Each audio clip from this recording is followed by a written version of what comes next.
الشرقية بلاها كلها عجنات. الكرد وين في منطقة هدول مرتزقة، وين في منطقة بدهم يقسموها أو بلد بدهم يقسموه، بيجوا بيدعموا الكرد وبيدخلوهم بالمنطقة تماما. آخر شيء هلا في حال اليوم عذرا هلا رح أعطي فرضية غير قابلة للتطبيق بس رح قولها. هلا في حال اليوم الكرد طحشوا على منطقة كرمنشاه وغرب إيران،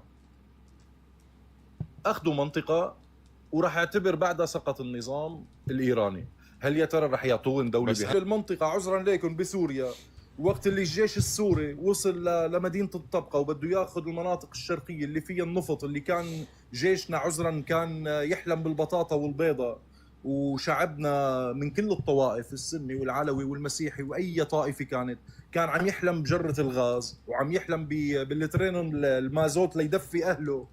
عذرا فورا تقدم الكردي واخذ مناطق داعش بقرار امريكي.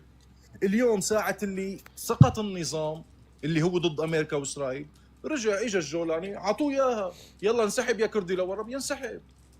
انا هذا ما فيني اشوفه غير ماجور وهذا رايي. بحرب العراق 2003 سقط صدام، نفس المبدا، اجوا اخذوا اقليم كردستان العراق، يا رجل لليوم ما اعترفوا لهم في دوله. هلا حاليا في حال اليوم تقدم على كرمنشاه واخذوها الاكراد، هل يا ترى رح يسكتوا الازريين اللي هن من قوميه بشمال غرب ايران اللي هن من قوميه تركيه، رح يسكتوا وتركيا رح تقعد عاقله رح تترك لهم اياها؟ صدقني رح يتقدموا ورح ياخذوها لكرمنشاه. هي عم نفترض فرضيه مستحيله.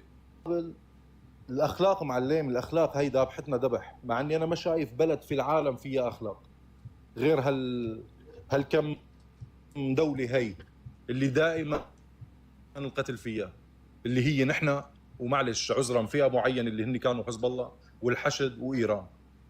مين بيوالي علي عم ينقتل؟ انا هذا اللي شايف. القياده عم يكتبوا لك كلام الضيف دقيق وصحيح، كلام الضيف فيه وجهة نظر صحيح، عم يحكي يلي بقلبنا. لك هذا الكردي اللي قاعد مفكر حاله عم يضحكوا عليه كل مره وروح فتت هون وشيل هون، بالنهايه معلش سالتني هلا من شوي على موضوع ايران. وقت اللي كانوا بسوريا كان اللي عم يقاتل النظام هو الكردي اللي علماني واصلا ملحد، غالبيته كان